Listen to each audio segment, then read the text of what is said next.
Sachal news net work کی videos میں خوش آمدید۔ ناظرین، ویڈیو سے متعلق اپنی قیمتی رائے کا اظہار کمنٹ باکس میں ضرور کریں اور چینل کو سبسکرائب کریں۔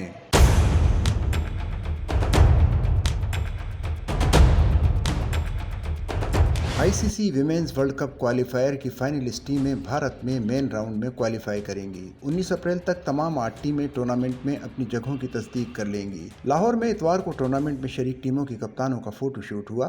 ٹورنامنٹ بدھ سے شروع ہوگا۔ میزبان پاکستان کا مقابلہ آئرلینڈ جبکہ اسکاٹ لینڈ کا مقابلہ ویسٹ انڈیز سے ہوگا۔ 4 بڑی ٹیمیں بنگلہ دیش، آئرلینڈ، پاکستان اور ویسٹ انڈیز 15 میچوں کے لیگ ٹورنامنٹ میں ایسوسی ایٹ ممبرز اسکاٹ لینڈ اور تھائی لینڈ کے ساتھ مقابلہ کریں گے۔ دن کے میچ صبح 9 بجے اور ڈے اینڈ نائٹ میچ دوپہر 2 بجے شروع ہوں گے۔ میزبان بھارتی ٹیم پہلے ہی کوالیفائی کر چکی ہے۔ پاکستان کرکٹ بورڈ کا کہنا ہے کہ کوالیفائرز میں شائقین کے لیے قذافی اسٹیڈیم میں داخلہ مفت ہوگا۔ قذافی اسٹیڈیم میں پاکستان کا میچ آئرلینڈ سے 9 اپریل، آئرلینڈ اور ویسٹ انڈیز مقابلہ 11 اپریل کو صبح 9:30 بجے، بنگلہ دیش اور آئرلینڈ کا 13 اپریل کو دوپہر 2 بجے، پاکستان اور ویسٹ انڈیز کے درمیان 14 اپریل کو ڈے اینڈ نائٹ میچ دوپہر 2 بجے، بنگلہ دیش اور اسکاٹ لینڈ کا مارکا 15 اپریل کو دوپہر 2 بجے، پاکستان اور تھائی لینڈ کا مقابلہ 17 اپریل کو دوپہر 2 بجے، آئرلینڈ اور اسکاٹ لینڈ کا ٹاکرا 18 اپریل کو دوپہر 2 بجے، جبکہ تھائی لینڈ اور ویسٹ انڈیز کا میچ 19 اپریل کو دوپہر 2 بجے شروع ہوگا۔